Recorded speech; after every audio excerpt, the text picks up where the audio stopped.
Und hello once again, audience. This is your host, Lieutenant Harrison MacArthur und Draco Pendragon, and I am joined here by the veteran historian. How are you, historian?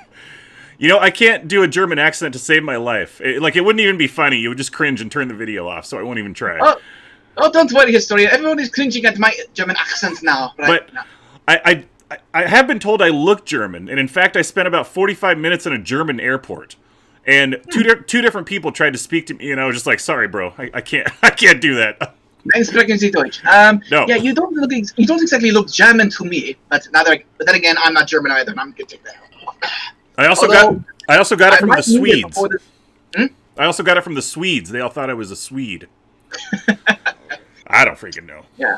So I might need that helmet before this reaction/review is over, because today we'll be watching The Enemy Below from 1957. Yes, The Enemy Below. I've never seen this. I'd never heard of it before you mentioned it to me. One thing I find very intriguing about it is that it is a depiction of, I don't know what you want to call it, a sea battle, but they show both sides. Am I correct in that? Like, yeah. I would imagine this is probably one of the very earliest depictions of that. Like, I've never seen All Quiet on the Western Front. I don't know if they do both sides. But this movie came out like 1957, and we had finished off the Nazis in 45. That's only 12 years before. Like, that had to be fairly, like, provocative, I would assume. I don't know. I haven't read about it, but I'd imagine one of the very earliest depictions of showing, like, both sides, sort of that, like, master and commander. Stalingrad comes to mind, but your thoughts, sir? Yeah, I'm not sure how people would have felt like that, but I think it's actually a little bit closer to 45, 46, 47, 48, 49, 50, 51, 52, 53, 54, 55, 56, 57. So, yeah. All right, it's 13 years after the war ended. Well, for instance, in 2014, we weren't making movies about, like, sympathizing with, like, Bin Laden's people. I don't think you'll be doing any movies like that for quite a while. I don't think so, no. But that's essentially this is kind of like the 40s and 50s version of that, in a sense. Like, I'm not saying, like, all the Germans were completely on board with the, Nazi program or whatever, but I don't know. It was an interesting thing to me. Yeah, well, I guess it's kind of different because, technically speaking, we're still fighting that war with Bin Laden's people, with all the jihadis, and this conflict had for them been over for 12 years. Well, that's a fair point. Right. But unless there's anything further, sir, shall we? Yep, I've got all I need. I've got my popcorn, I've got my drinks, I've got my helmet just in case things get a little dicey. So let's continue. Let's get this show on the road, shall we? Well, yes, indeed. Feel free to count. All right. And we begin in 5, 4, 3, 2, 1. Los!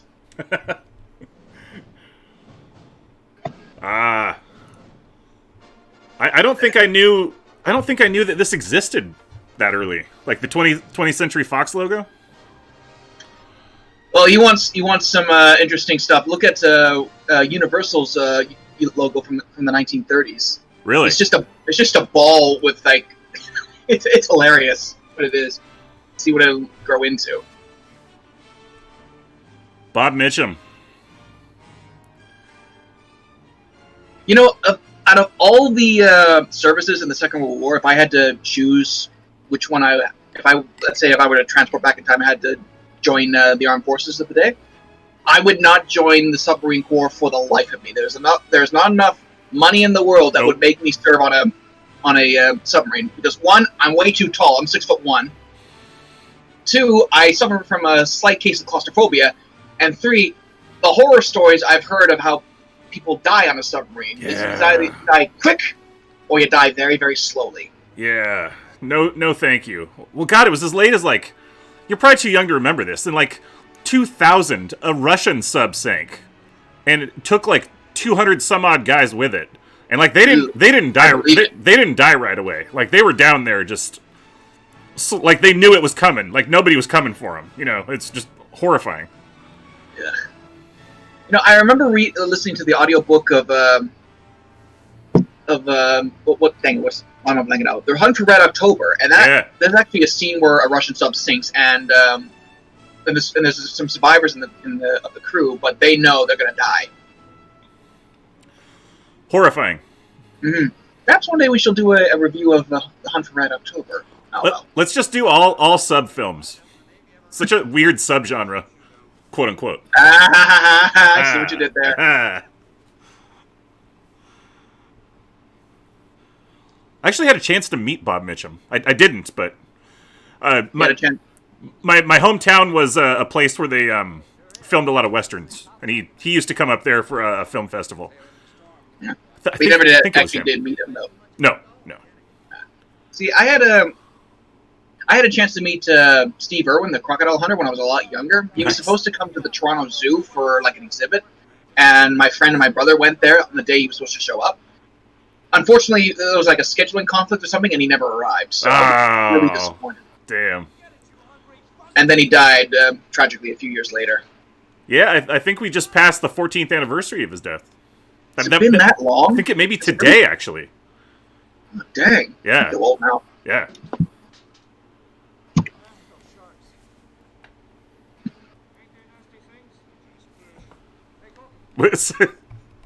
They're just fish. You know something? He ain't left the sea cabin since we left Trinidad this morning. What's he doing? Playing AC/DC by himself? Trinidad. Is that in the Caribbean? Trinidad and Tobago, right? That's fairly sure that's in the Caribbean. And so they just said they left it that morning. So how far offshore would they be?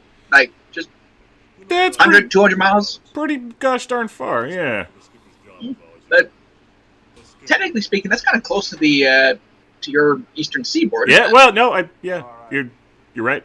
Did you have your laugh?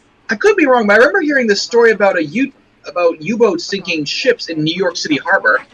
Don't you forget it. Not sure about that. I know some Japanese bombs actually made landfall. Like, on the west coast. Exactly, yeah. With like air balloons that they'd send over, like they actually did land. And above in the hills above San Francisco, there are these like bunkers where they had anti-artillery guns, like just in case. Like they're still there. Yeah, it's pretty crazy. Oh, yes, and I do recall hearing about this one story about the battle in San Francisco where some radar operator saw something, panicked, and then started.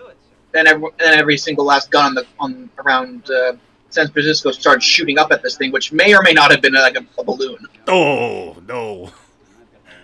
I have not heard that story, but it wouldn't surprise me. Yeah, I heard it on like a Hunt for Real Alien show, and they think it was like a Martian spaceship. Right. Yeah, it's funny how there's no UFO sightings anymore in the days of like camera phones, right? Yeah, didn't NASA actually come out and say like, "Hey, we have UFO footage here," and like, but everyone was too busy like complaining about COVID. Like, we don't care about that. We want to get out of the lockdown. Yeah, I mean, it was probably a big nothing burger. Like, unidentified just means they don't know what it is. You know, it could have been like a Russian plane. Like, who the heck knows? Like, let's see. I recognize this actor who's speaking right now. I don't know his name, but he was in a TV show I still watch called Voyage to the Bottom of the Sea. Basically, think Star Trek but underwater. Nice. They based a Star Trek episode off of this film, actually. Yes, I've seen that episode where Kirk duels a Romulan word of prey captain. Right. 6 diamonds. Actually, come to think of it, the series where I know this guy from, Voyage to the Bottom of the Sea, they actually used stock footage from this movie in one episode. Really? That's awesome. Yeah. Let's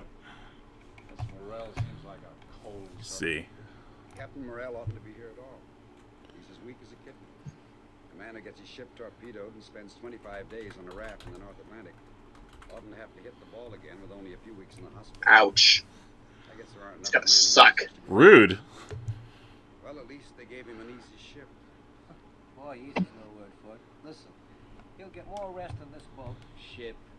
Oh, what's the difference? Big difference, sir. Big difference. If you were in a feather bed. Now, me, I'd like something to happen once in a while. If the Navy ever gets a load of this salt they threw in battle, they'll send us all back to boot camp. So they're bored and they never see any action. And that is how every soldier wants to spend a war. Right. The veterans, I mean. Right. The Greenhorns don't know any better. Like, when do I gotta see some action? Yeah. Trust me, kid, when you see action, you'll wish you hadn't. Yeah. Classic pre-World War I singing when you're going off to war. Yeah. I'm trying to remember. My late grandfather, I told you in our D-Day live stream on your main channel that he was a medic during the Second World War, and I'm trying to remember if he told me stories about crossing the Atlantic in a boat. Oh. I have this vague recollection of like his convoy was under attack, but then like a PBY came over with depth charge bombs and destroyed the sub. Damn. He never saw it, but he saw the slick. He saw the oil slick. Right. Or something like that. Although it's been long time since I've heard that story. So sure.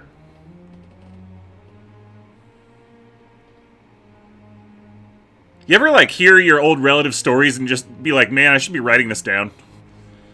For like. Unfortunately, my grandfather wrote down all his war experience in his journal, war journals.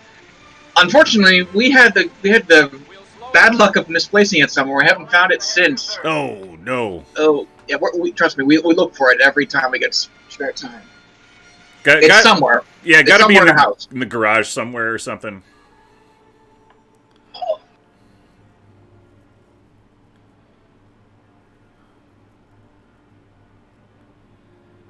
Bridge, radar. Uh-oh.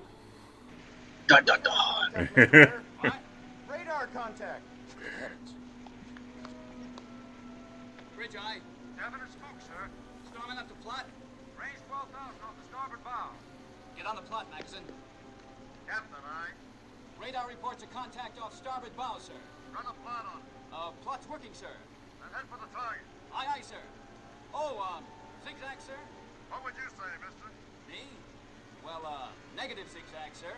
Give the plot a chance to steady on. That's right, mister. Do you know the American General Douglas MacArthur? I know him. No relation to me, by the way. He is a Mac. I'm a Mick. Right. It's the difference. Every time I've gone to like Starbucks and say like, oh, write it down for Harrison MacArthur. They always misspell my name because that's sort of my first name, but they always misspell my last name. Like they always spell it correctly, or so they think. It's not MAC, it's MC. Right. Anyway, why do you ask? Just the brief moment they showed the captain, it seemed like he was cutting a very MacArthur-esque sort of figure. It's the pipe and the lean uniform, and he was insane, by the way. Yeah, wasn't he a bit of a glory hound as well? Completely, yeah. He was an insane warmonger. Patton was too, really, but. Oh, they won the wars, didn't they? They won the war in the Pacific and Europe. Although, if I remember correctly, during Korea, didn't MacArthur advocate for atomic bomb use on China when they got involved? Yes. Thank goodness for Dwight Eisenhower. We'll just say that much. Well, sir, I guess we don't get much excitement aboard this ship. I'll keep your seat. What's your name? Andrews, sir. Well, what do you make of it, Andrews? I don't exactly know, Captain. Our speed's kind of rattling the set. We'll take a guess. You're the operator. Well, sir, it's knocking down about 10 knots. It's got some power, but it's too small to spook to be a heavy vessel. Say it might be a fishing smack, or... Well, it might be the conning tower of a sub, sir. Maybe lead. You got all that information out of a tiny blip on a screen. Right. Reduce speed to speed of target. I'd maybe lead with the info. It might be an enemy sub. Start with the important stuff. There isn't much shaking out to be done down here, but ready underwater search gear. If this spook is a U-boat, he might pull the plug and we'll have to go after him. Who's the senior radarman, Andrews? That's me, sir. All right, then you'll have to track the target for us. Any turn he makes, any change in speed, no matter how small, don't you miss one move. I'll stick on him. Don't you worry, Captain. All right, I won't. Anybody's going to be caught with his pants down, it ought to be us. Seems like he knows his business to me. Well, he was command of his own vessel before this. But then he did get torpedoed.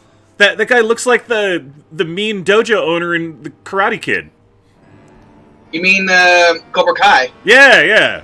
Mercy is for the weak. I've only seen. Are we talking like, oh, here's the bad guys?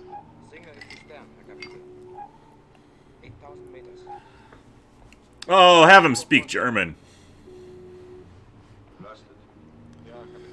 I don't know this actor's name, the German actor playing in the middle, playing the captain, but I have seen him in The Longest Day. Okay.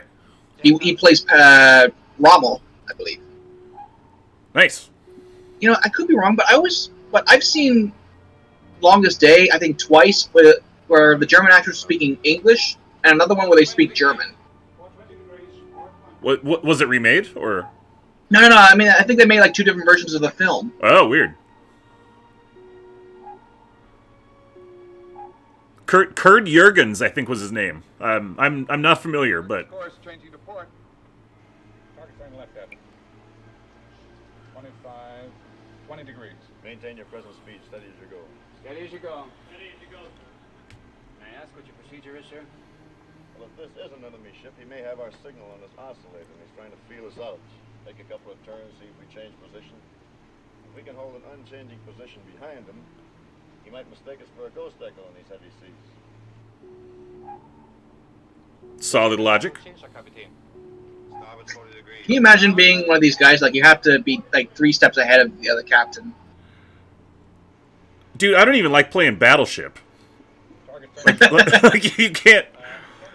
Like just the lack of information you have about what's around you. It's terrifying. Degrees, Captain. All engines stop. All engines stop. All engines stop, sir. You, think it might be a U-boat, sir? Wiggling like one. He may take the bait. If he doesn't, he'll crash dive. Excuse me, sir.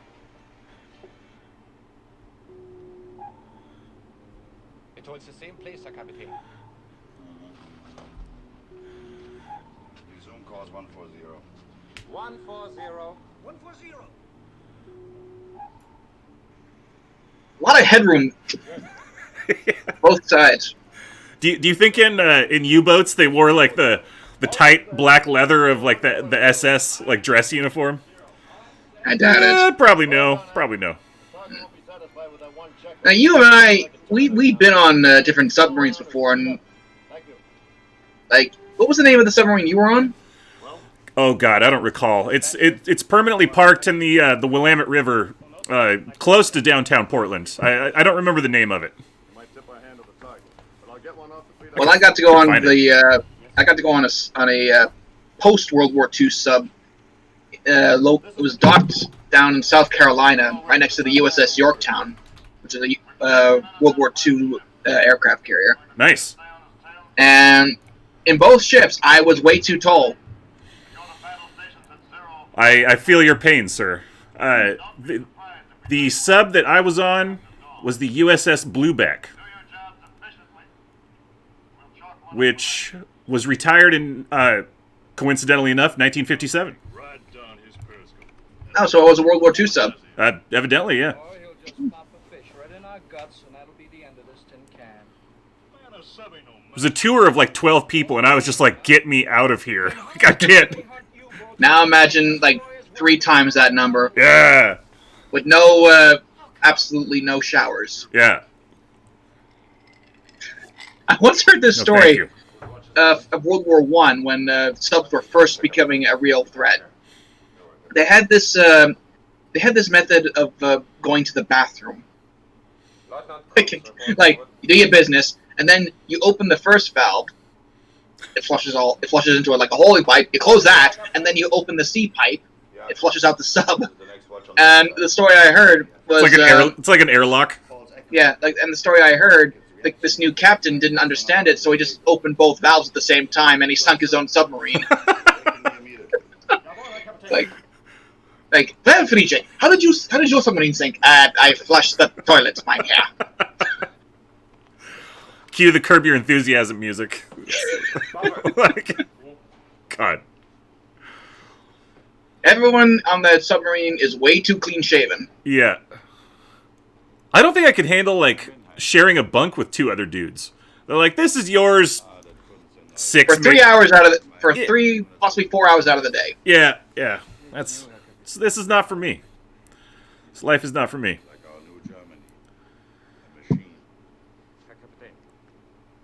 course, the subs I really love are the American Civil War subs. Ah, you're a Southern sympathizer, huh? Johnny Yeah. Red? It's not a bad accent, actually. Where they just attach a big spear on the front like it's a javelin. Just a big javelin bomb. Yeah, but didn't that submarine get itself killed by the blast wave? Absolutely. It was a kamikaze attack. It was successful, but yeah. I guess. Did it sink the ship that it was did. going after? Well, it did, yeah. Guess if recovering the men is not part of the mission objective, then... This was always a one-way trip. I'm going back to German accent. I wonder if Artoon Shea is ever going to make a video about that. Shout out to you, Artoon Shea, if you ever see this. He's a YouTuber who does a lot of Civil War stuff. Oh, nice. Yeah, I'll check him out. I get obsessed with like Civil War history like once every couple years and just like fall down a rabbit hole with it and then forget about it again. Yeah, very interesting time in your country's history. For sure. Most devastating war you ever fought. Wasn't it like 600,000, 700,000 dead by the end of it? Yeah, I mean, if you include the traitors.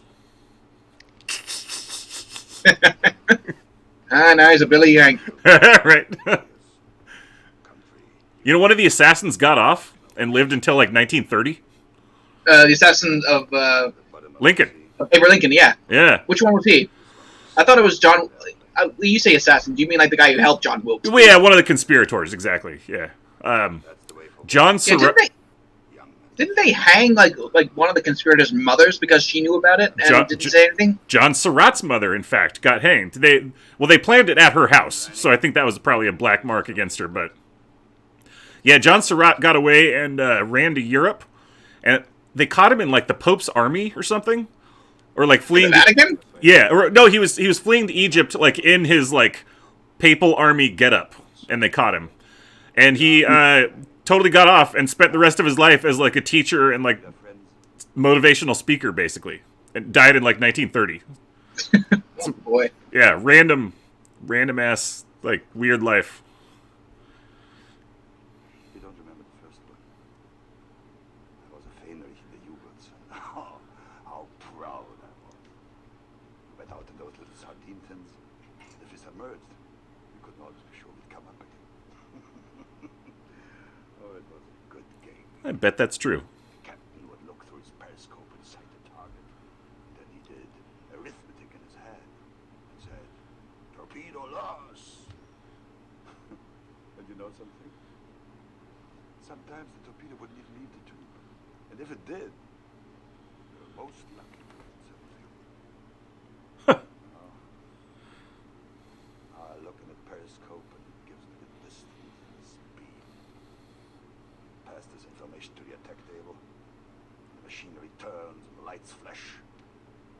We get the answer. The torpedo runs to its target. There's no human error. Is he mad because they have better tracking now? I think he's complaining that it's taken all the fun out of it, like the spores. Right. Although I'm not sure if that's what he's saying, like the periscope gives him like the range and the distance. Right. Like, yeah, maybe I can see like the range because of like the cross. Have you ever seen a U-boat's what's it called, periscope? Sure. It's got like a bunch of like little ticks on it. Yeah. And basically that's how you tell how far away it is. But doing like, imagine having to do that with like doing. I can't do math in my head at all, so it's like I think it's going this far, and if it's this far away, going this fast, this far away, fire, and let's hope it hits something. He sounds like Fortnite players bitching about aimbot. Cheaters, there's no skill anymore. Get good, bro. Get good. Get son. Yeah. And then when you do get good, everyone accuses you of having an aimbot. Exactly. Oh, is that good? Right. But it's an endless cycle. The vicious cycle, the Ouroboros, if you will.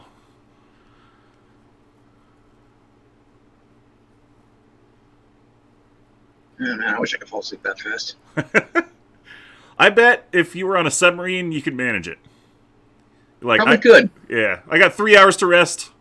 I'm getting 180 minutes of rest. God damn it! Although, I think the smell and the noise would wake me up. Yeah. I mean,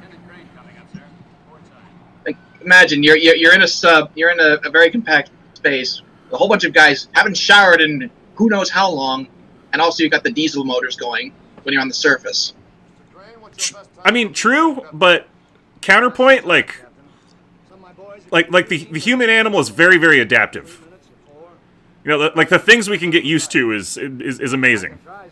Mm-hmm. If only the crew of the HMS Terror and HMS Erebus had found that out. Well, yeah.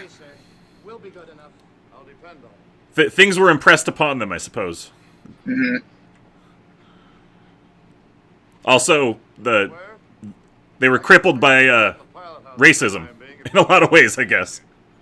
How so? You know, I'm not living like these Eskimo savages. I'm a good Englishman. I'm not eating seal blubber. You know what? That's actually on my bucket list to try some Inuit food, like the way they would eat it. You know, Why don't you lay into your cabin for a while? seriously, that's you've got a better opportunity than I do.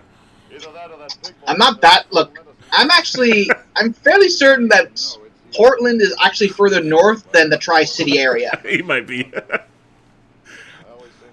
I just think you all live in igloos up there. I don't know. Yeah, and we all go to work on a dog sled and live in and eat and drink maple syrup on the daily. Exactly. Keeps you strong. Yeah, and you all walking around playing baseball, eating apple pie, and shooting guns off. Yankee. I'm gonna surprise you sometime with a giant foam cowboy hat when I come online. Couple of like cap guns. Oh, great.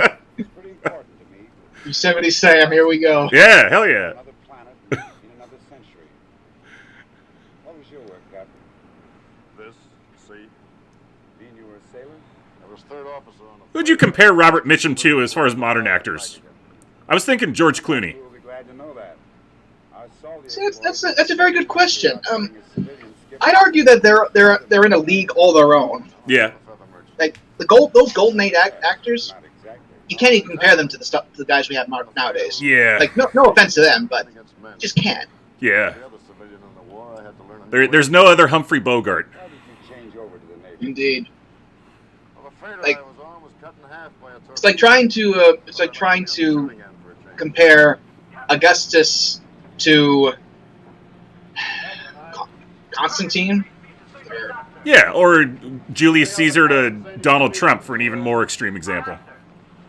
That is from. All right, let's not bring politics into this. The world's already your country's tearing itself up enough as it is. Yeah, and what it's like to watch an empire commit suicide in real time. But Well, I'd argue that it's an abortive communist takeover, but They won't have that feeling of permanency that we had before. time will tell.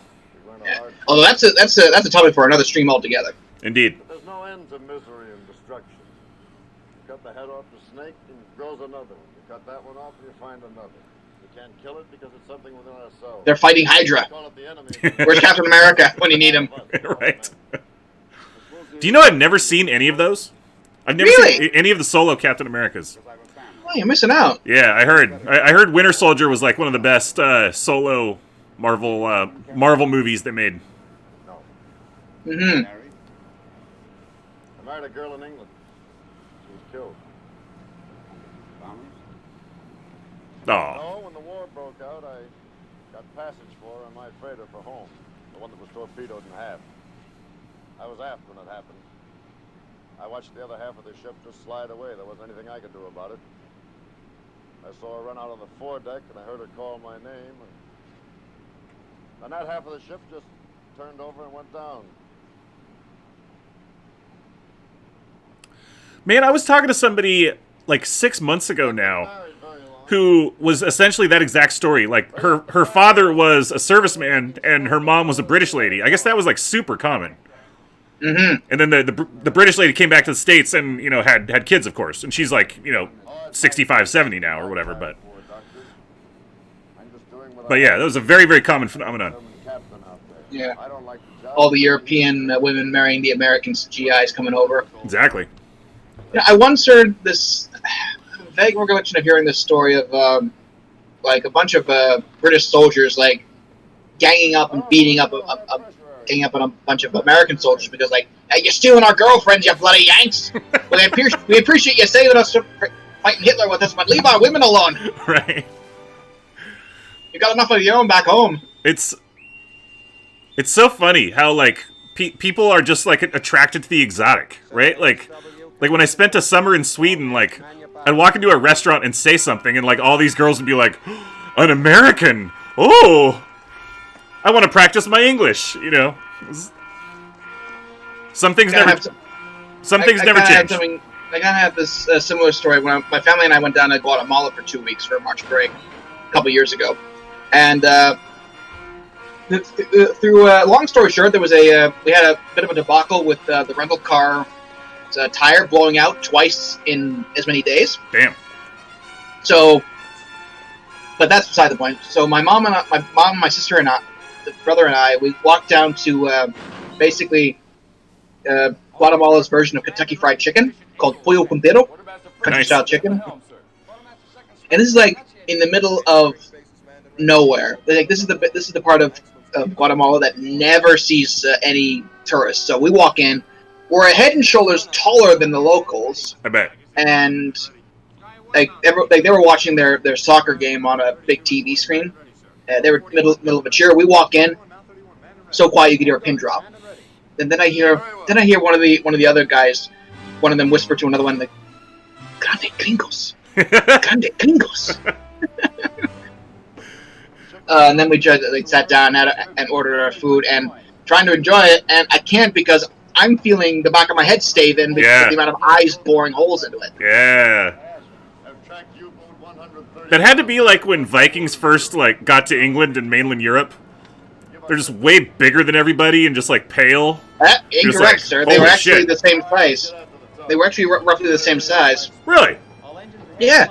Yeah, and they didn't have horns on their helmet, and That's true. They didn't drink from their enemies' skulls, although I'm pretty sure you can find at least one case in history where that happened. And they were actually very clean and well groomed. Mm-hmm. In contrary to the popular, view. Yeah.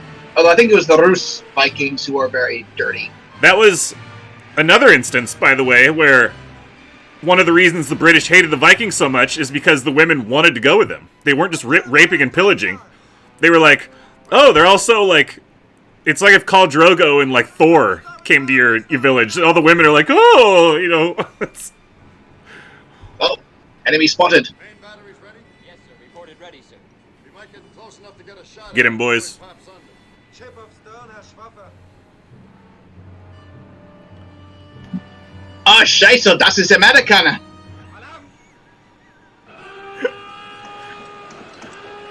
Panic stations, we've been spotted. I love the alarm of playing the drums on the pipe. The klaxon. If that sounds off and you're in a submarine, you know the crap has hit the fan. Yeah.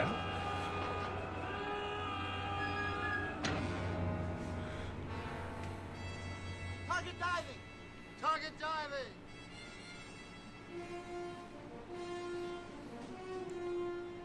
Right, 10 degrees ready. You could be out of popcorn before this thing's over. 170. Slow to 2/3 speed. Slow to 2/3 speed, sir? It's not necessary to repeat the order, Quartermaster. If you got to make a trip, feel free. Zigzag, sir? I popped these things already. Aye, It'll take me another like 15 minutes to pop them out of my head.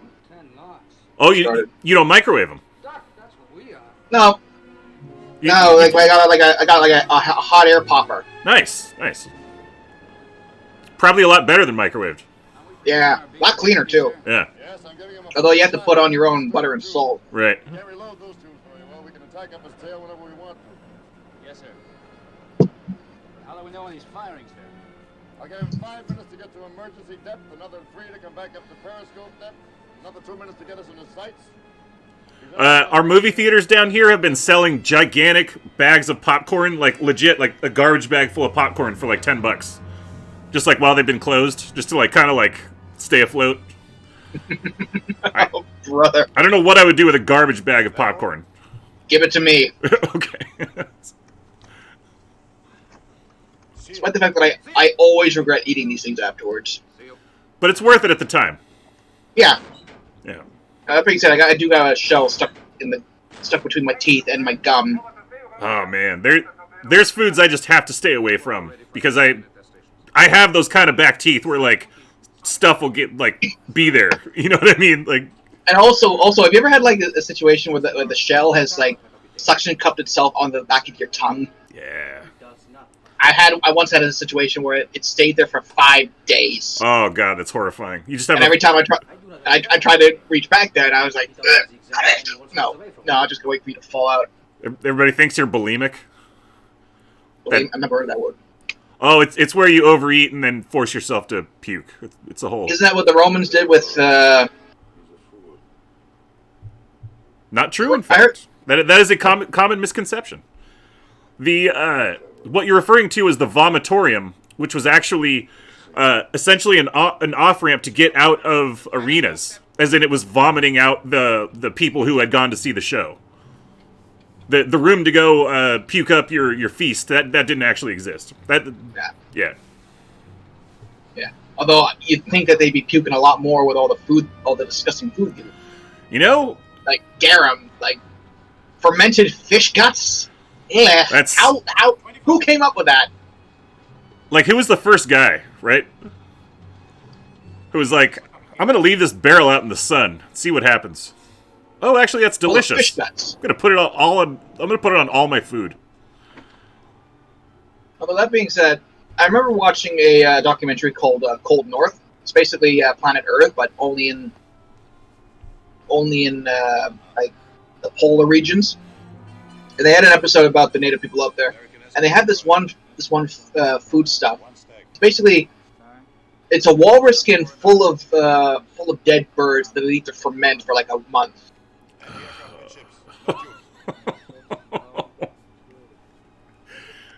We're so lucky to have been born when we are. And where we were.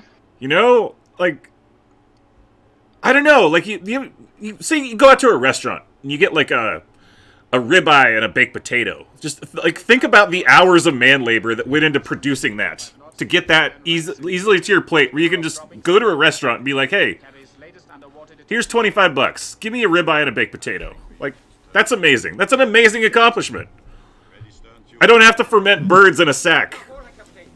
You know? Of walrus skin. So you gotta kill the walrus first. Right. Actually, I watched a documentary about how they used to do it. What they do is... They still do it, by the way. The native hunters. They get their harpoons. They harpoon the thing, and it won't kill them straight off.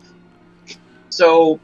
And the walrus will dive down, but then they have like an air sac that keeps it from submerging too far. Right. And back in the day, it used to be just another walrus skin inflated. Oh. Do you ever see the Go ahead. Nowadays, it's just like a plastic buoy, but yeah. Have I seen what? I can't remember the title. Ron Howard was the director. The Thor actor was the main guy. It's essentially Moby Dick. In the Heart of the Sea. Yes. Have you seen that? I've only seen little bits and pieces of it. Okay. There's a part. Tom Holland was in that movie as well, I think. I believe that's correct. There's a part where they make like the young ship's boy climb down into a whale's body to like get like the extra special good oil. Like you have to physically go down inside the cavity to like scoop it out. Yeah. It's like, no. So happy I was born when I was. 10, 9, 8, 7, 6, 5, 4, 3, 2, 1, 0. Going back to what we were talking about, Inuit, I did Yes. see a video of native Inuit hunters actually hunting and killing a bowhead whale. Is that still legal? Yeah, it's still they're the only ones who are allowed to do it. Like, Okay. only native populations are allowed to kill bowhead whales. Yeah, so they got their caribou skin boats, Right. like, and they sneak up on it, like dodging between icebergs, and then they have to paddle up really close behind it, harpoon it, and then they jump on its back and just cut its spine.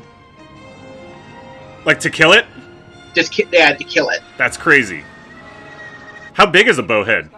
It's a whale. It's pretty dang big. Yeah. Like, I think the one they caught was like 50 tons or something like that. Jesus. That's a lot of meat. Have you And ever, also, have you ever the thing I was watching, the bowhead that they killed, and they drug it up. They drug it up onto the ice and then started chopping it to pieces. When they were cutting into it, you know what they found buried in its back? dare I ask? They found a flint harpoon head. That whale had previously been speared by Inuits 150 years ago and survived. Damn. Because he's a captain, and that's the reason he is and you ain't. All right, let's go. You were going to say something. All engines ahead. Oh, have you ever tried whale meat? All engines ahead, full. Ring up. No, and I'm not sure how I'd feel about that. Yeah, that's a little like... That creature's a little too smart, in my opinion. Now, I guess it would all depend on what kind of whale it is. Like, the really rare whales, I wouldn't touch. Like blue whales, no. Right. But like the more common whales, I'm not sure. Maybe. Yeah. I do not see how we could have missed that range. That whale had seen some shit, though. That's crazy. Mm-hmm. Like 150 years later, they come back for him. It's like, what? I thought I bested you guys. Ah, yes, but now we have steel harpoons. Right. We've learned. We've adapted. Although that being said, I think the native hunters are only allowed to hunt whales if they use traditional tactics. Really? Interesting. Yeah, they're not allowed to use speedboats. They have to use steel and caribou skin boats. I think, could be wrong, but I think they call them umiaks. Okay. Are there, and this is betraying my ignorance a bit, are there still, like, any, like, First Nation people who would adhere to, like a really traditional lifestyle? Because in America, that's completely non-existent. I don't know. I think there might be, like, Yeah. really far up north, Yeah, because it's really hard for civilization to get up, like, in Arctic Circle area. But, sure. yeah, but there are no natives running around with war face and feathers and living in teepees. Yeah, I figured. Yeah. I did think it was interesting that a guy actually probably saw the mast of the Terror and didn't tell anybody because somebody had taken his picture and he wasn't okay with that because like it was going to steal his soul or whatever. So there's obviously some like belief still. Oh yeah, the beliefs are still very much alive. Yeah. I imagine. Yeah.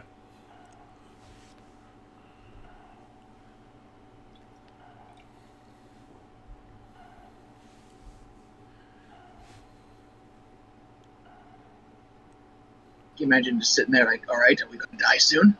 Could come any second.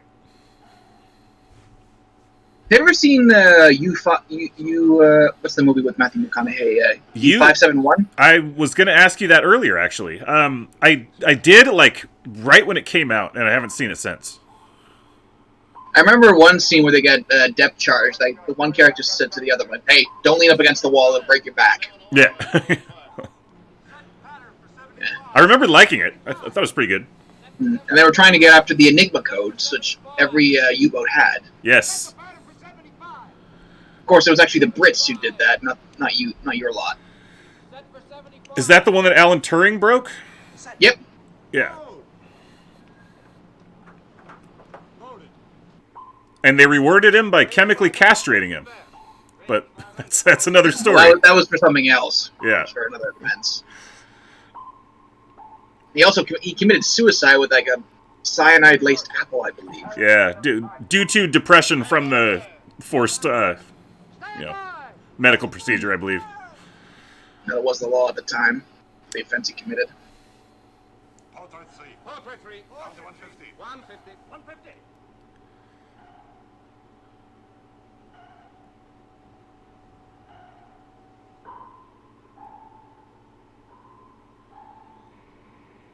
Did win an Academy Award for special effects, which I would say well deserved. I've only seen The Imitation Game once when it came out. I haven't seen it since then. I actually haven't seen it. Cumberbatch plays him? Isn't that right? Yeah, right. Yep. Of course he does. Cumberbatch is in everything. You can't get away from the guy. It's kind of funny because oh Ah! oh. Let's hope he was right-handed. Yeah. If he wasn't before, he is now. So, Nasty. yeah. Like, Is that his finger floating? Okay. No. That's not, no, we're like, oh, come on. That's what took his finger. Yeah.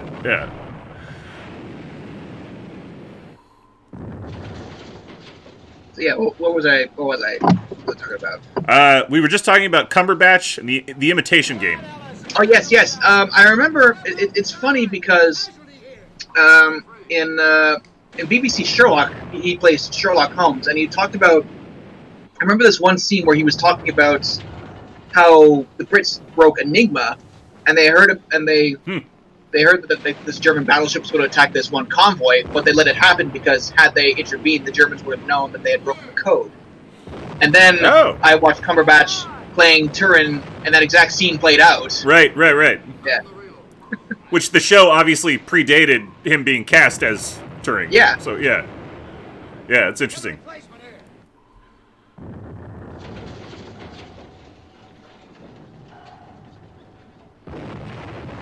I did like him as Doctor Strange, though I haven't seen the solo Doctor Strange film.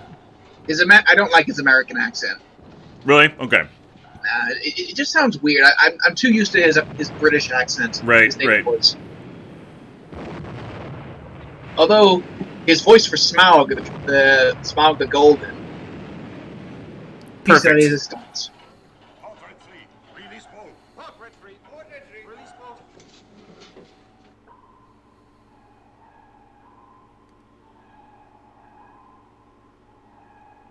Looking rough. It's a bogey.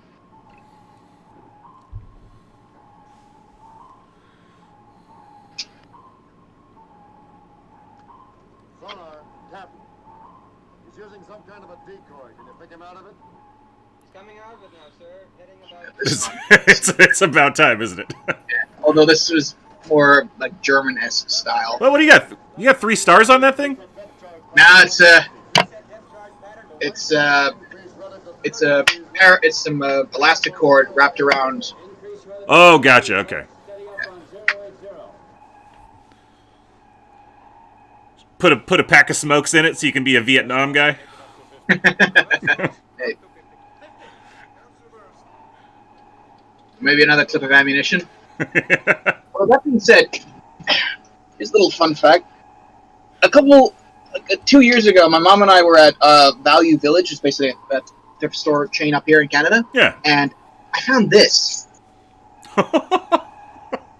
These are real. Of course, they don't have any powder in them, and all the priming caps have been already. Okay. Yeah. I was gonna say. What gauge are those? What caliber? Yeah. Nope. That's off. Mosquito here. They are. RP 223 Remington. Okay. Yeah. Who donated a bandolier of ammo to a thrift store? I have no idea, and I'm not entirely certain whether or not these are legal to own. Like, my brother was in the Canadian Army for 9 months, like honorable discharge and all that. Yeah. But he told me that the connectors, the connecting clips that holds the belt together, civilians aren't technically allowed to have. Oh. Well, your secret safe with everybody except whoever sees this video. Yeah. CISIS is gonna come and get me. Knock down the door. CISIS is basically my country's version of the FBI or Secret Service. One downside to these things is it's bloody difficult to wrap them up correctly. You did say you did say they were disarmed, just to be clear. They are empty. There's no powder in these things. The only way I can hurt you with this is if I physically hit you with it. So we know Google's watching too, so you know, better. Bugger off, Google. Big Brother ain't watching here. Right. He's got an important mission. Nothing's going to stop him short of being sunk. Pass the word at battle station stand easy. We have stereotypical Scarface guy. Of course.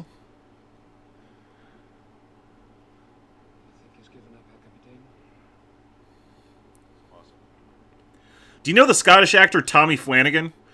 He was in Gladiator. He played Cicero, Maximus's little buddy, who gets. I mean the guy with the Glasgow smile. Yes, so that actor. So I've been watching Sons of Anarchy. He's in that. I saw him again and I recognized him, so I finally Googled him.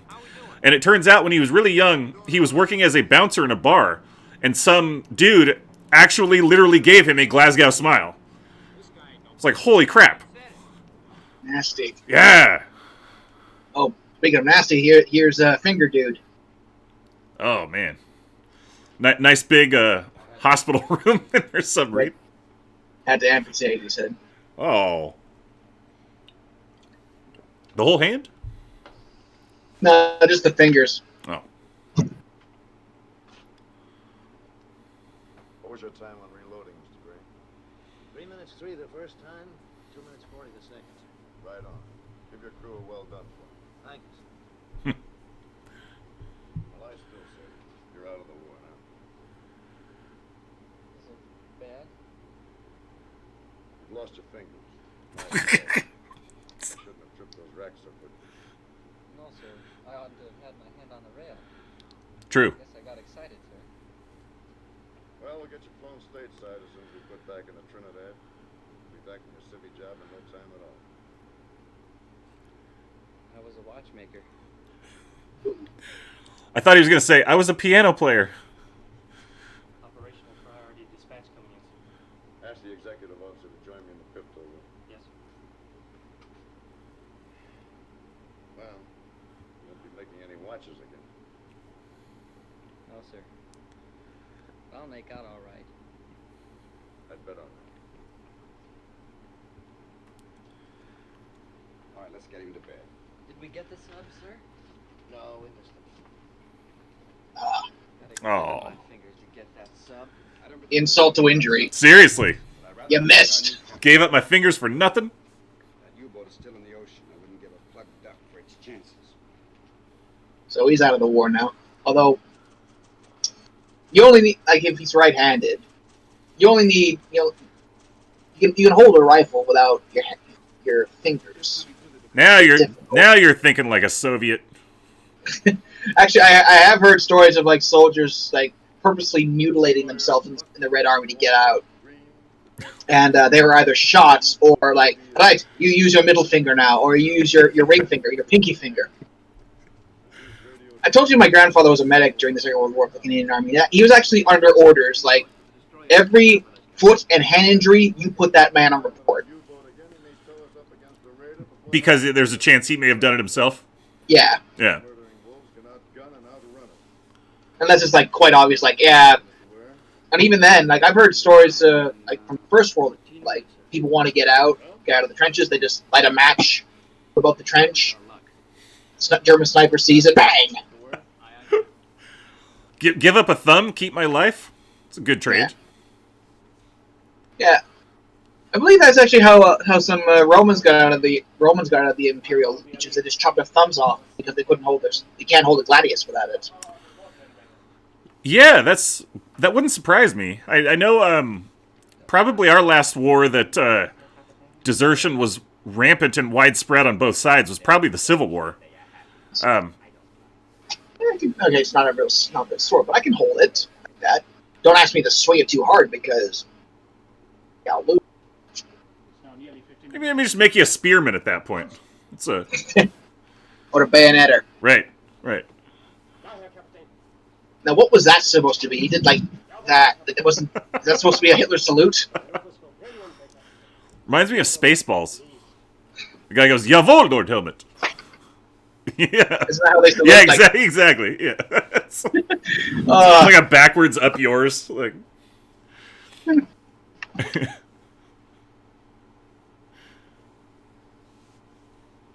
Oh man, it's getting dire. Propellers, 1,200 meters. Which quarter? Port quarter, Captain. 18 meters, Captain. You ready for emergency dive? Stand by emergency dive. And he's always got to turn the cap backwards. Emergency down to 80. 80, down to 80.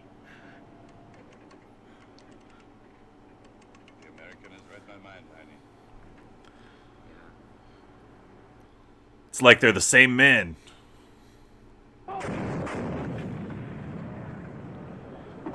Back in the day, they actually had to get the Navy's. Had to get the Navy to cooperate them with that to make movies like this. Didn't they use actual? I feel like I just read that they used actual like Navy ships for this. I think they Maybe would I have. don't know. Yeah. Like, I think they would have got like they would go to a fleet that's doing like exercises and target practice and Right. use it from. Right. Whereas nowadays it's always a sound stage and CGI. And ships from back then, I don't think there are any left, or very few left that are actually seaworthy. Yeah, probably not. I mean, what's the one battleship still in World War II battleship in Pearl Harbor? Oh God. The one that's actually above the water, not below it. It's not the Arizona. That's still down there. I'm not sure, to be honest. I know that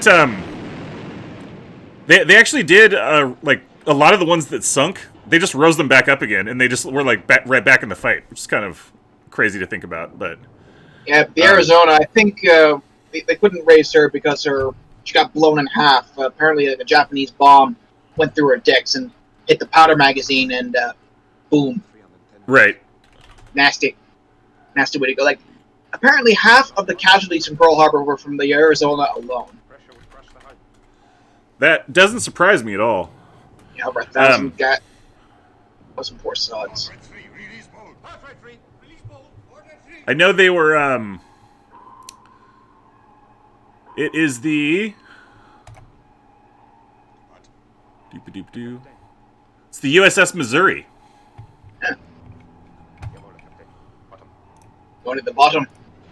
But sir, we're not gauged for going that deep. I don't care. I'm gonna go down anyway. It's almost like a trope with like sub movies, like we're going down past our safety depth. Right. You have to hear the whole creaking and like, oh, are they gonna make it?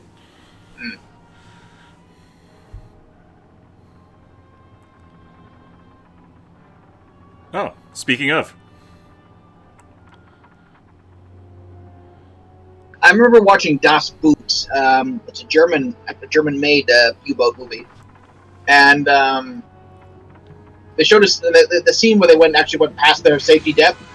That started happening, but the bolts holding the ship together started shooting off, and a couple of the crew were actually wounded when the bolts like hit them. Oh God!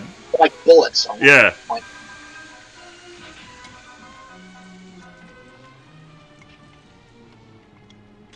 I've always been confused by that. Why are there pipes full of water inside of a submarine? Filtration? I don't know. I don't think they were big enough to have a desaltifying things. Right. But I mean, I would assume that all the water you use, like, you have to have on board, right? Like, so there's got to be some kind of filtering happening. Maybe, I don't know. Stop engines. So they are at 350 meters. That's how many feet?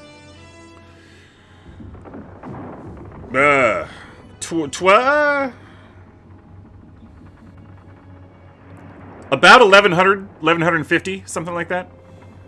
1,000 feet below the surface of the Yeah. ocean.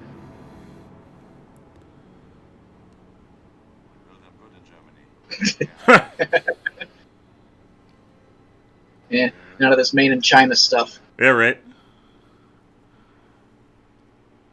I go 6 feet underwater and my ears want to explode. Yeah, I know.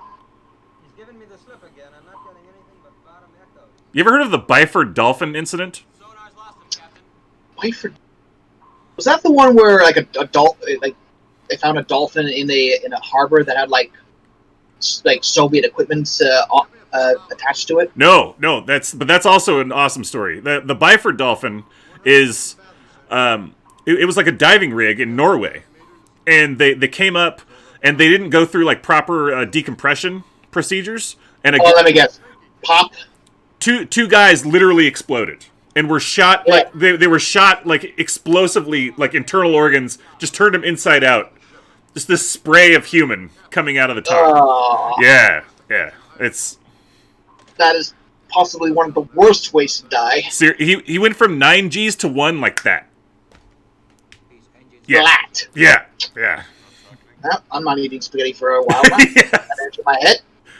Don't look up the pictures. Just trust me on that. Oh, I don't go anywhere near the dark web. They're not even dark. They're on like the Wikipedia page. What? Yeah. No. Yeah. Oh, Wikipedia. You're killing me, man. Yeah. So, avoid at all costs. But yeah. Had to share that with somebody. Avoid. Okay, so long story short, avoid submarines at all costs. Yes. If /or when I get transported back in time to World War II, I am definitely not joining the Navy. Or the Air Force, for that matter. Yeah, dear God, no. I'm too tall to be in the Air Force. I actually got on board of a flying B-17 back when I was like 17 years old, and I was tall back then too, and I was way too big to fit on a B-17. Right. Those things are flipping huge. Yeah. Like the landing gear tire was like Decline and Fall of the Roman Empire. Nice. Edward Gibbon, baby. Hell yeah. Represent. And Little Orphan Annie. Nice. Yeah, you and I are probably about eye to eye. And my childhood dream was always to be an astronaut. And I think you have to be sub 6 feet to be an astronaut. Yeah. Which... Why can't they just build them? Why can't they build all these stuff for like 6 foot people? Like oh, God. Like back when this movie was made, like 5'5" was considered normal height. Right. But nowadays it's 6'1". It's time to upscale like the size of everything. Basically, just people are bigger now. Just I second the motion. Airplanes, come on. Like you and I would be considered like freakishly huge giants if we went back to ancient Rome. Right? Absolutely, yeah. And also, I'd be considered a Celtic barbarian because I'm Scotch-Irish. I think about that sometimes. Like, how would modern English sound to like a native Latin speaker? Probably still fairly Germanic. I would assume. Or Frenchified Germanic. But still, like Battle of Hastings and William the Bastard of Normandy. I wanted to be speaking real English. God damn it! Give me my Beowulf. But. Yeah, I mean, just from their perspective, I imagine it would still probably sound fairly Germanic. Just from their perspective. They're just sitting there waiting. Only they're on a timer. Right. Like we don't have like air scrubbers like most like subs nowadays. Right? Sure.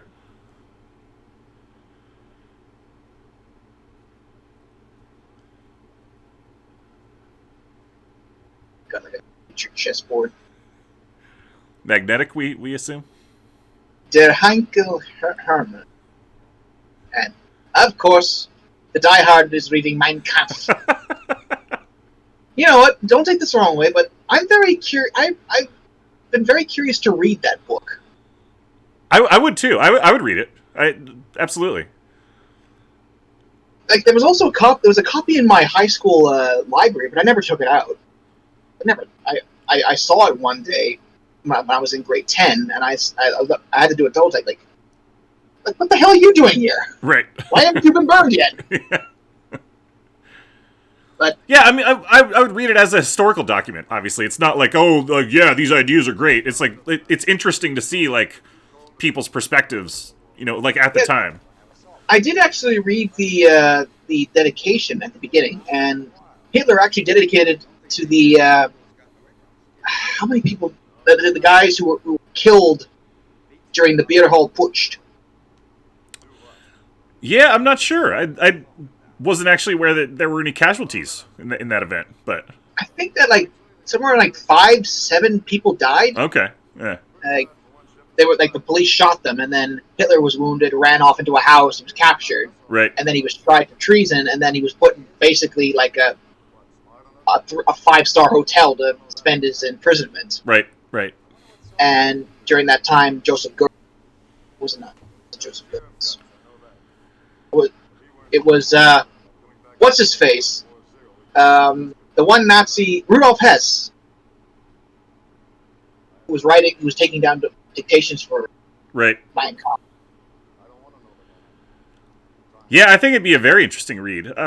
One thing I love is reading old newspapers from like after Hitler's rise to power, but like before the war had started, and just seeing like how a lot of American newspapers were kind of playing footsie with Hitler. Like they were a little bit pro-Hitler.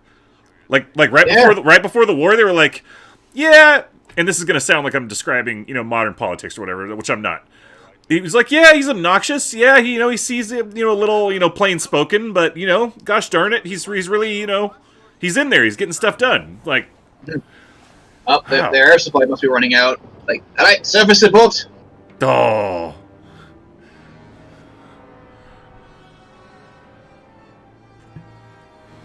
Now, I've also tried to read the Communist Manifesto by Karl Marx, and it's just the arguments he makes. Like, apparently, like a lot of the arguments he made were obsolete. Like even back when he was alive. Yeah, like.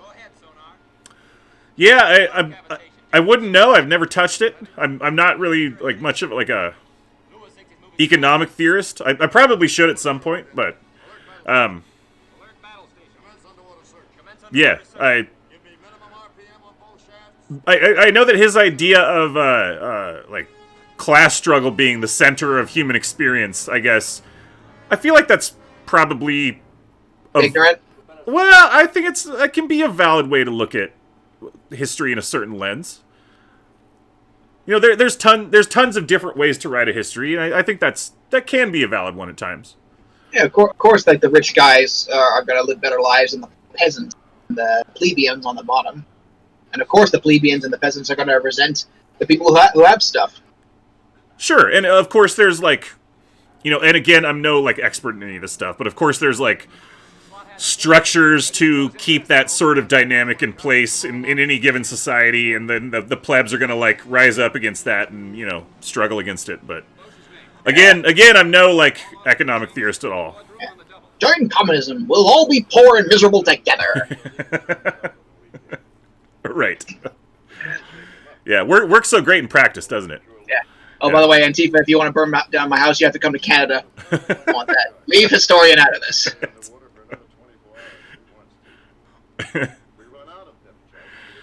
Oh, what strange, interesting times we live in, sir. Indeed. The year 20. You know what?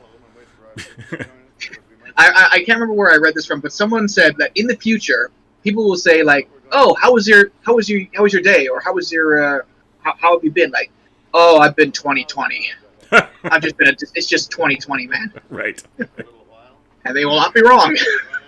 Like, look at that. Like, just think about it.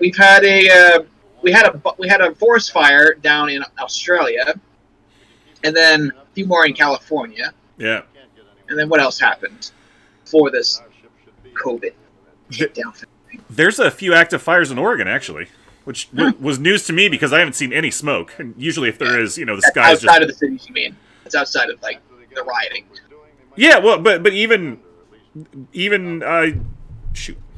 I want you all to get a Even when they're in like Eastern Oregon, we usually get a little bit of smoke from them, but we haven't at all. It's gonna be a long, dull I know California is a disaster right now. It's going to be unlivable in 20 years, most likely. I mean, from all the homeless people taking dumps on the street. I kid you not. I watched it. Why did I watch this documentary? It's like someone actually said, for every square foot, like, now it's a montage of the battle. There's more human refuse on the streets of the big cities in California than there are in sewer systems, almost. I bet that's a bit of an exaggeration. I know there's more rats in Los Angeles than there are people. I could see that being true. Los Angeles is actually a wonderful city. It gets a bad rap.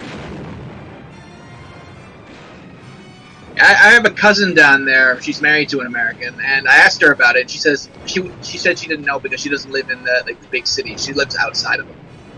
Okay, but in like the LA area, or I'm actually not sure what part of California she's from, where she's living right now. okay.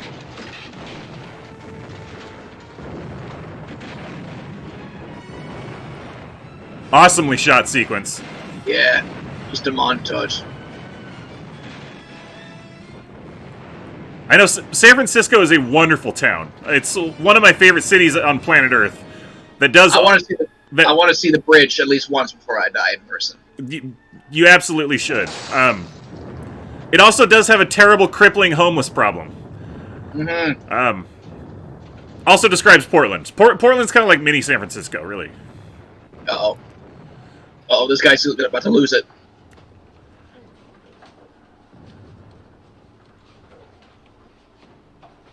Isn't there always this guy in the Sub movie, too, that kind of like cracks under the pressure? But wouldn't you? Absolutely. I would on day one. Someone knock that man out.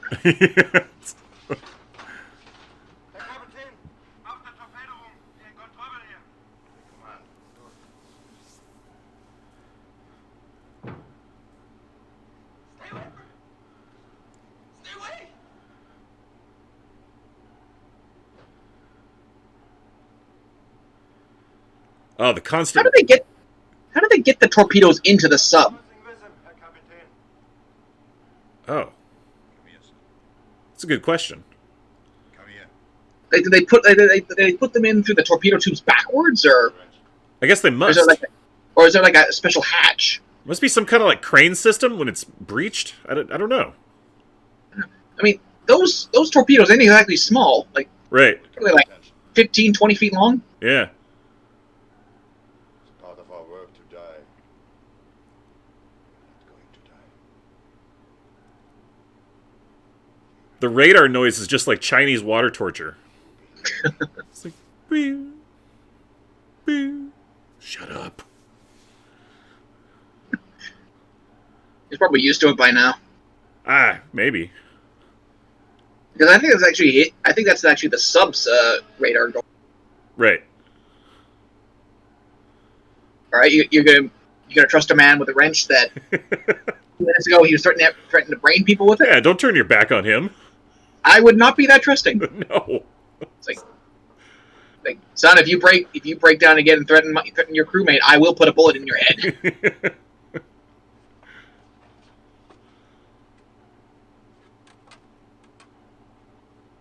Oh, good time for some music. Actually, very bad time for music. That's how they're finding him with the sound. They will tear us apart the next time. What do you suggest, Kunz? Surface, Herr Kapitän. Surrender. Says the diehard Nazi. Yeah. I say go on. Lee, what's the condition of the ship? I say eat our cyanide pills. Sink or cyanide pills? Privileged to die for the new Germany. Hey, have you ever seen Downfall? Yeah, with the guy's half his like skull melted off, and Wait. The downfall I'm talking about is where it's like the last days in Hitler's bunker. Oh, not the Bond film. Right? Yeah, yeah. Yeah, because that guy bit into a cyanide capsule, didn't kill him, and just like melted. Oh yeah, that's right. Right. Which I'm not sure if cyanide actually does that, but I've never seen.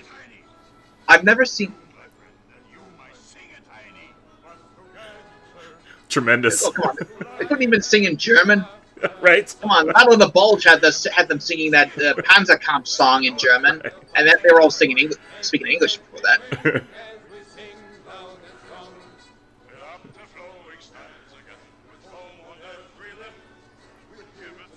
So yeah, I've never seen Downfall outside that one scene where Hitler is passing out. The meme scene.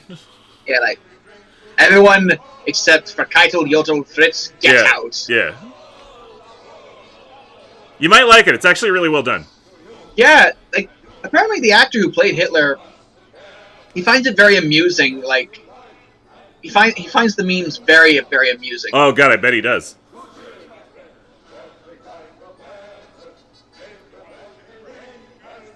Imagine like not living your life on the internet and finding out that you're a meme.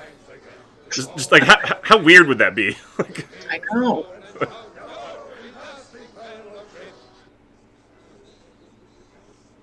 This cheerfulness all feels very like whistling past the graveyard a little bit. One thing about graveyards, everyone's dying to get in them. Hey. I'm sorry, I'll see myself out. Screwy noises, he says. That's one way to describe. Right. Oh, they sound chipper.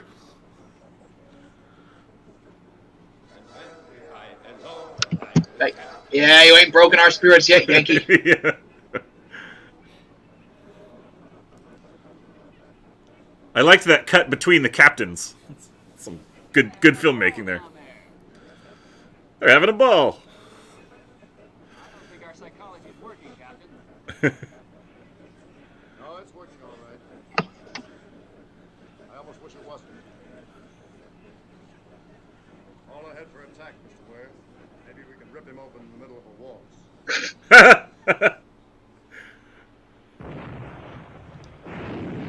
Brother Harrison, I'll be back in 30 seconds. All right. And I shall entertain you viewers while Historian's away. Yeah, I definitely wouldn't want to be on submarines. Nope. Oil leak!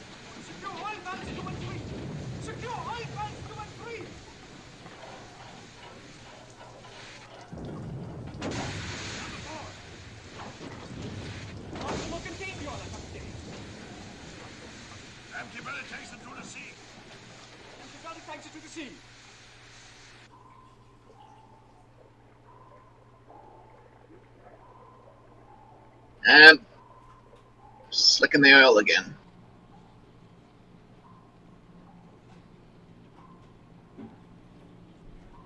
Oil slick on the starboard quarter, sir. It's a big one. Oil slick? That looks like a shadow from the cloud. We may have hit him hard. Are his props still turning? Sorry, sir, he doesn't seem to be a bit dead. He's going away at a good clip to starboard. Right 10 degree rudder. Right 10 degree rudder. Stand by to fire, sir. No, we'll ride his tail again. Let him adjust that landing for a while. He can't stay down there much longer.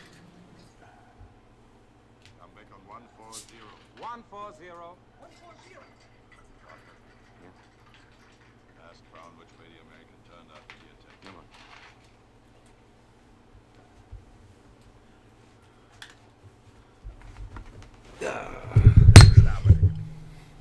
They suffer severe oil leak.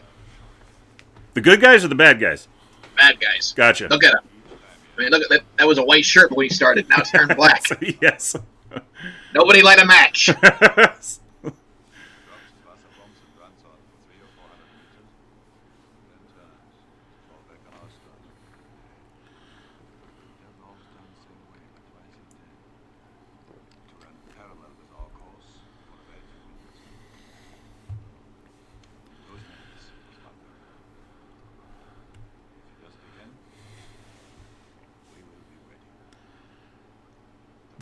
the chess match. You were saying something when I got up. You remember what it was? It was something about like how the Soviets didn't have. I don't think they had submarines at the beginning of the war, but they had them at the end. Oh, okay. Yeah, I remember hearing this story about how a German liner was moving German refugees out of an area that the Red Army was about to take over, and then they got torpedoed by a Russian submarine and destroyed. I think it had like 10,000 people on board. God damn. It was only meant to carry like 2,000. I love that the sinking of the Lusitania was like our like casus belli to get into World War One. It absolutely was carrying munitions. Like the Germans were right. It was definitely. Wasn't well? The Lusitania was sunk at the beginning of the war. I mean, that was the big like rallying cry to like get America into it. You know, that may have not been the exact thing, but they were all like, "Oh, this is such an outrage. We got to do this." You know. Of course, it's always an outrage when you sink a cruise liner full of women and kids. It was, but it was also very full of armaments. I'm gonna have to see some citations for that. I mean, like apparently the Lusitania was sunk like just as the war was beginning, though. That's how I understood it.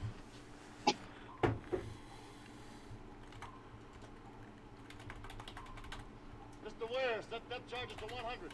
Aye, aye, sir. Target training to port, sir. Stand by to fire. Left 10 degrees, rudder. Left 10 degrees, fire. Fire!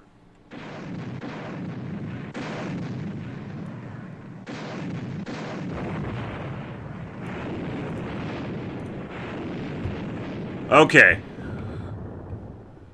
They were not carrying explosives. They were carrying small arms cartridges. So bullets. Right. Okay. I'll take a look at this afterwards.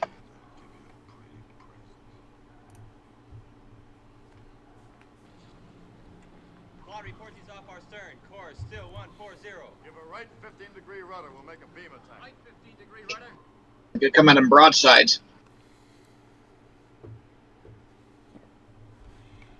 He's turning. Starboard 20 degrees. Starboard 20. Starboard 20. Hold course. Hold course.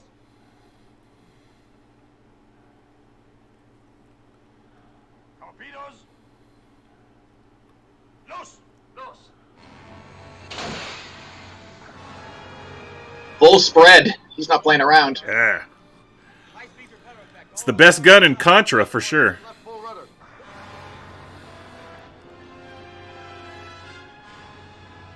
Oh, I'm getting flashbacks to my World Warship days. That's a model. Oh! Not terrible looking though. Eh. Got him amidships. I need to hear!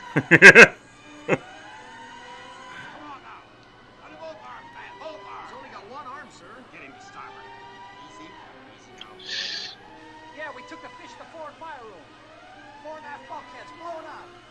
Forward fire room and engine room flooded. Can the pumps keep us afloat? Well, if they can, it won't be for long. We'll make it as long as you can. After engine, I remember seeing a video of a modern-day torpedo against a World War II destroyer. Blew it clean in half. I bet it did. Yeah. It's not a fair fight. No, it's not. Get yourself a party and go light several fires on deck. Use mattresses and gasoline. I want it to look as if the ship is burning. Ah. Have gotten into operation, but damage control says it's hopeless. Make it look like we're hurt more than we are. Draw them in. Love it. Of course, that also begs the question, like, what's the next conventional war we're even going to fight where, like, torpedoes and missiles would even be relevant, right? Like the U.S. hasn't fought one. I mean, we fought one for like 3 weeks in 2003. You know. I mean, against the Iraqis? Yeah, exactly. And then after that, it was just the Vietnam strategy against us, which made us look like fools, you know? Yeah. Yeah, it's kind of funny. The Allies used that that method to win against Nazi Germany. They kept the French resistance alive. Just basically made it more costly than it was worth to occupy the country. That's how the American revolutionaries won independence. Like it's. And, well, the Continental Army and George Washington would like to have a say in that matter. Well, I mean, Washington lost more than he won. Long live King George III of England. He actually greatly respected George Washington. Well, I think later leaders are supposed to respect each other, despite what they might think of each other like personally. Well, especially after Washington left after 2 terms, George was like, if he actually does that, he's the greatest man in history. Greatest man in history with no teeth. Yes, that's wooden teeth.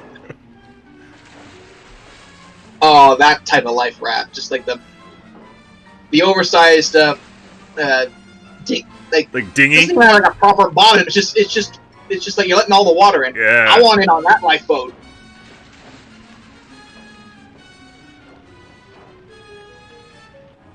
Oh, to be in the middle of the Pacific. They said that the American captain had been at sea for like 25 days. Man. In a lifeboat. Crammed in with 25 other dudes. I think the world record for English. Why you fail me? World record for the longest survival at sea was something like 443 days or something like that. That's horrifying. Ugh. How is that even possible? The human animal is a tenacious creature, my friend. That's a fact. If you want to live, there is no force on earth or heaven that can kill you. Probably died 3 weeks later of horrifying skin cancer, but I just heard this story about from World War II about this Finnish soldier. The Finns fought for the Germans, and there's a story about how this Finnish patrol was attacked by the Russians, and their one guy had their supply of amphetamines because the German soldiers were issued like methamphetamine to keep themselves awake and active. This guy took 20 pills of methamphetamine and skied for 400 miles in 2 weeks, high as a kite. Probably cleaned 10 houses along the way. No. He tells us, like, the story goes that he would become lucid right in the middle of doing something and having no idea how he got there. Like, why am I boiling water? Why am I pissing against the tree? Why am I half naked and my skis are on my head? Is it possible that Santa Claus just gets really strung out like that? And that's how he's able to hit every house on Earth? No, it's magic. Oh. No, how dare you. Magic. It's his magic pixie dust. I'm allergic to pixie dust. That's good.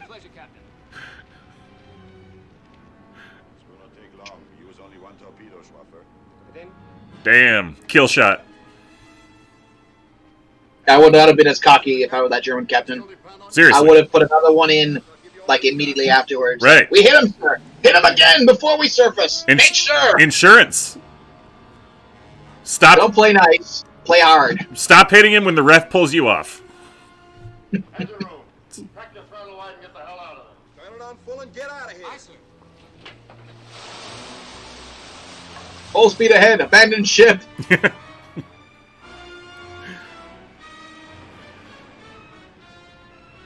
That's a big gun.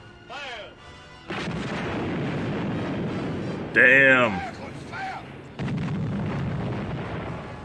Gonna destroy each other? Get a double knockout here? Oh, there goes the 3-inch gun. Or is it a 5-inch gun? You'd certainly know better than I. Steady automatic detonators will get the men out of the ship. He's gonna ram him.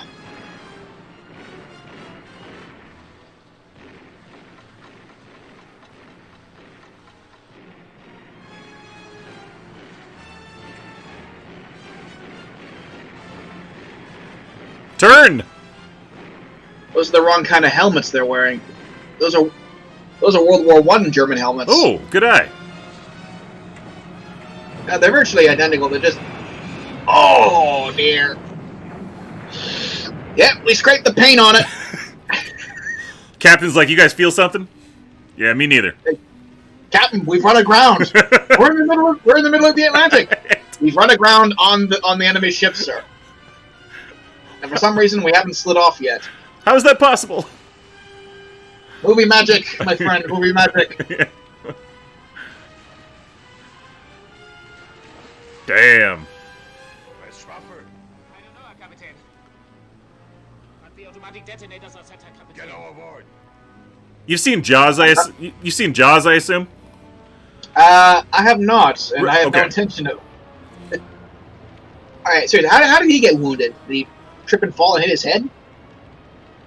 He was setting the detonators, and next thing I know, Oh, I don't know. half his...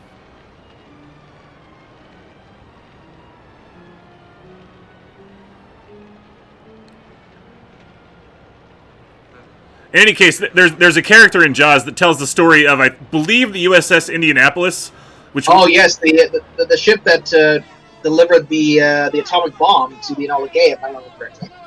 Yeah, and, well, in this case, it went down, and there were, like, 400 guys, like, treading water for, like, 3 days straight. Sharks everywhere. Exactly, yeah, just picking them off. Come on. Did you ever hear about the 1,000 Japanese soldiers who got driven into a swamp, and they spent like 3 days being annihilated by the saltwater crocodiles? Oh, God. Like the allied soldiers could hear them like screaming and gunfire coming out of the swamp. Like, sir, do we go in there after them? Like, no, whatever's in there is doing our job for us. Poor bastards. Let Mother Nature take its course. Like, you destroyed my ship, but I respect you. Right. Honor among warriors. All clear, sir. The boat's laying off stern for us. Right behind you. Aye, aye, sir. Back in the day when enemies respected each other. Right. You know, there's an Errol Flynn movie I watched about World War I pilots, and there's a scene where Errol Flynn's friend is shot down and supposedly killed, and then the German pilot who shot him down is captured and brought to the airfield. And Errol Flynn's like, "You shot down my friend, but you are a fellow pilot. We'll throw you a party." And then halfway through, the Errol Flynn's friend comes in and is like, "Hey, I'm alive." And it's like, "Oh, you was the pilot I shot down? Hey, now it's a real party." Apparently, there are stories like that weren't totally uncommon. Oh yeah, I believe it. Well, there's the famous like Christmas Day truce in World War I, right? Mm-hmm. Where they're just like playing like Christmas carols back and forth at each other or something like that. Yeah, and there was a story about how they played a game of soccer or football to you Europeans out in the middle of no man's land with a glass ball, I think. And historically, I believe Hitler really didn't like it. He said it was like treasonous almost because he fought in the First World War. Right.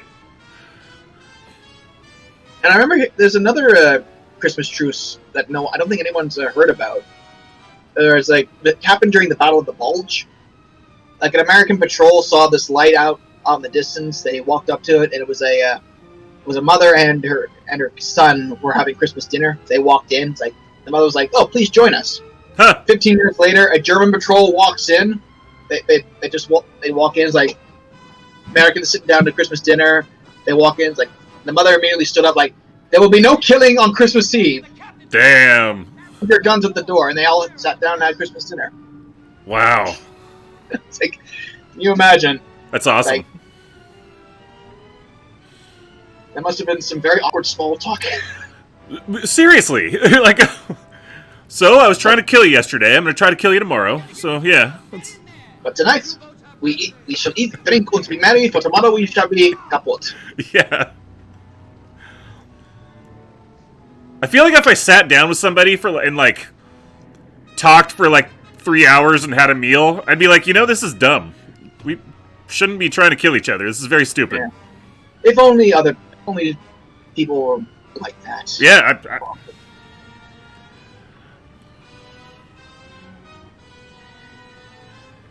Be hard pressed to find situations like that nowadays. Right.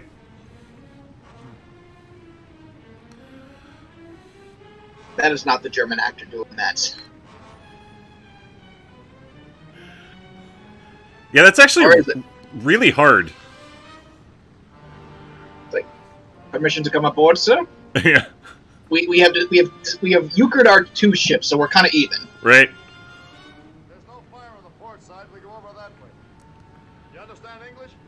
Port side. Not much time. You go. I bring this man. Can't you see this man's dying? He's my friend. Don't expect me to leave my best friend behind. Wow. Tries to help rescue him with him.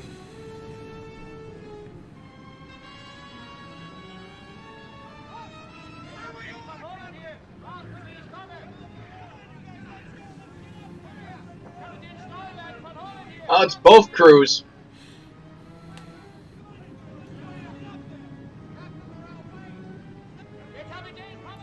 After trying to kill each other for, days. Like a whole day. Yeah. I think it was just like a whole day.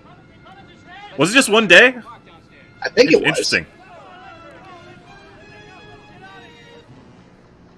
All right, if the scuttling charge doesn't blow up, the ship's ammunition will. Right. And the fuel tank and everything else.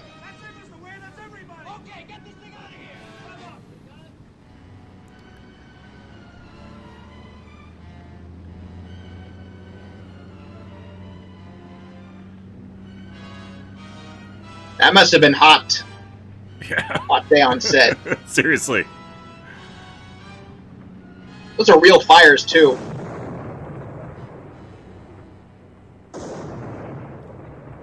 Has to be on a soundstage, I would assume. Oh, that's a model.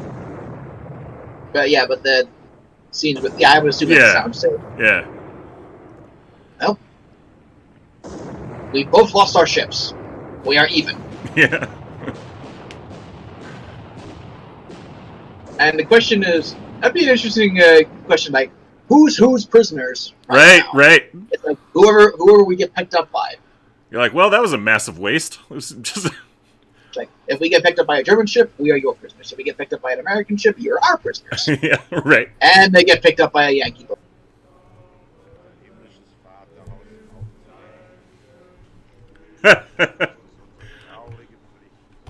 Is that both Germans and Americans present for this? Yep, like it. Oh. And the Germans are currently in American uniforms. Because that was the only clean clothes they had.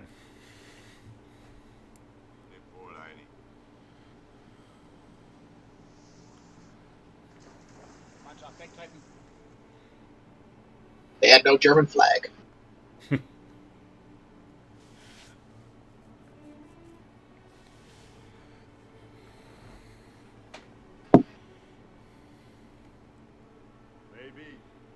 Here's an interesting idea. Who's in command of the boat they're on now?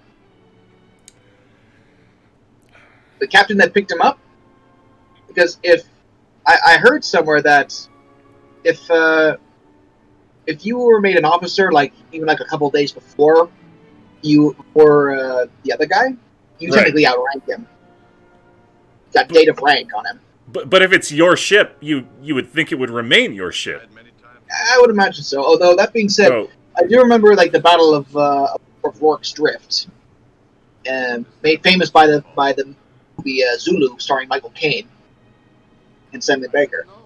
Stanley Baker's character and Michael Caine's character, they were both the same rank, but Michael Caine's character was made an officer before Caine's character, even though technically the little Rorke's Drift was his command. Right. So you technically could pull rank. Yeah. Thank the Department of Defense and the United States Navy. So they did help. Of course. Back in the days where you can do that. Right. Although, Do they still do that nowadays? I think they do. Yeah, I think it depends on the production. That's a good question. There's been a lot of crappy movies they didn't help on, like Battleship starring Rihanna, which most people haven't even heard of. And also Liam Neeson's in that one. Oh my god, really? Yeah. He wanted a paycheck apparently, but yeah, that's a good question. But I was going to tell you, sir, just before we get to final thoughts. At the Universal soundstage at Universal Studios, they have like what amounts to like a big puddle. It's not very deep. It's like a couple feet deep with like a giant sky background on one side of it. It's like maybe half of a football fields like wide, and there's just this giant like sky background against it. And like you would be shocked how many movies have used that for like an ocean background. It's like old movies or modern day movies. Even modern day movies, and it's still there, and it still gets used. It's crazy because you look at it and you're like, "There's no way you could make this look like the Pacific Ocean." But just like movie magic, it's wild. But anyways, don't fix it. Seriously, yeah. Anyways, sir, what did you think of The Enemy Below? I think it was a pretty good movie. I agree. Yeah, we talked quite a bit throughout it, but yes. The copyright bots will not be able to distinguish their voices. Thank goodness, yeah. Like, if that's not fair use, nothing is fair use. Yeah, I got enough of the gist that it's a really interesting, chess match, cat and mouse between these two guys. Mm-hmm. Really cool, poignant ending where they end up, I don't know, like embracing their shared humanity, and they're like, well, this is dumb, we'll all just get rescued. We're not going to keep trying to kill each other, but... Mm-hmm. Yeah. Yeah, I can tell it's very well made, and I stand by my earlier thoughts that I think this was probably somewhat provocative in the 1950s to depict Nazis in this fashion. So, somewhat sympathetically, I guess. Especially towards the end. Well, not all Germans were Nazis back in World War II. No, that's true. That's true. Rommel, specifically, was very, very anti-Hitler. He did his duty as a general, but yeah, he was actually involved in a plot to assassinate Hitler, I believe. No, he was implicated in the plot. I'm not sure if he actually took part in it. Yeah, right. But yeah, it's really, really good. We're batting 1,000 with these things, except for the giant claw. We're watching good films. Oh, you have just tempted. Maybe the next movie we watch will be a particularly hilariously bad one. Although the one that I have lined up that would fit that category is stupid long, like almost 4 hours. Jesus Christ, that's Although technically it's not a movie; it's a bunch of serials put together. I actually have the DVD set of it right here. Oh, Flash Gordon. Oh. From 1936. Oh, the inspiration for Star Wars. So yeah, maybe next time we'll be reviewing that one, or another World War II movie from 1968, Attack on the Iron Coast. So who knows? Maybe. I think both of those should be next. As far as order, that's debatable. But yeah, I'm excited and interested in both for sure. But any final thoughts before we close out? Well, it was a very well-made movie. Yes. I wasn't really paying that much attention because, again, we were speaking so much through it. But going back and remembering what I have seen this movie before, so yeah, it's very good. It equals out like the screen time for both sides, so you get an understanding like why the German captain does what he does and why the American captain does what he does. Like both of them have suffered loss during the war. Like we heard that the American captain lost his wife when his ship was torpedoed, and we didn't hear this because we were talking so much. But I remember previous time I watched this, the German captain was saying that both of his sons were dead. Like one of them was a pilot killed during the Battle of Britain, and another one was also a sub-commander who sunk.